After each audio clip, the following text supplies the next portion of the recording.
Lorsqu'on parle d'investir de l'argent, que peu importe que ce soit un REER ou un CELI, on doit connaître notre tolérance de risque. On l'a vu précédemment, on doit tout simplement remplir le profil d'investisseur, ce qui nous permet de mieux comprendre la proportion d'actions et d'obligations qu'on doit avoir dans notre portefeuille de placement. Et une fois que ça c'est fait, vous allez pouvoir maintenant choisir le bon portefeuille de placement attribué à vos critères. Dans tout portefeuille de placement, il va toujours y avoir un gestionnaire de portefeuille. Le gestionnaire de portefeuille, c'est la personne qui supervise les fonds de placement et qui va gérer soit les achats ou les ventes de vos titres en fonction de la pondération, tout en respectant toujours les critères que vous aviez au départ dans votre horizon de risque, soit votre profil d'investisseur.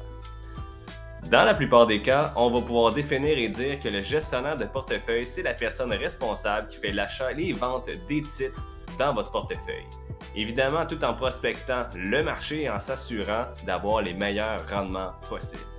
Une tâche qui pourrait avoir l'air très simpliste, mais qui est toutefois très complexe. Puisqu'on ne va pas se le cacher, le gestionnaire de portefeuille, on leur confie nos projets autant moyen et long terme, évidemment nos liquidités, nos fonds de retraite, fonds de pension et ainsi de suite. Donc, ils ont énormément de pression.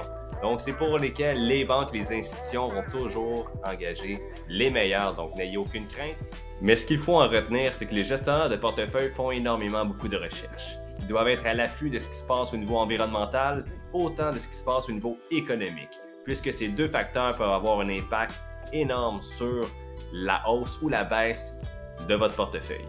Évidemment, en deuxième cas, ils doivent s'assurer de la répartition stratégique des actions qu'ils ont choisies, puisqu'évidemment, le but est toujours d'aller chercher le meilleur rendement possible.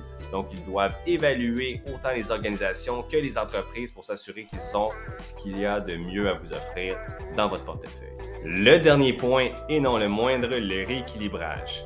Le gestionnaire de portefeuille doit s'assurer que la proportion d'actions et d'obligations respecte toujours la pondération selon votre profil d'investisseur.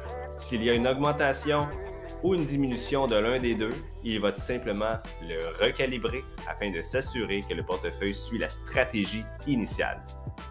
C'était tout pour aujourd'hui. J'espère que vous avez apprécié. Si vous avez des commentaires, des questions, vous pouvez m'écrire directement. Si vous voulez prendre un rendez-vous, vous pouvez cliquer sur le lien directement. Merci beaucoup. Passez une très belle journée.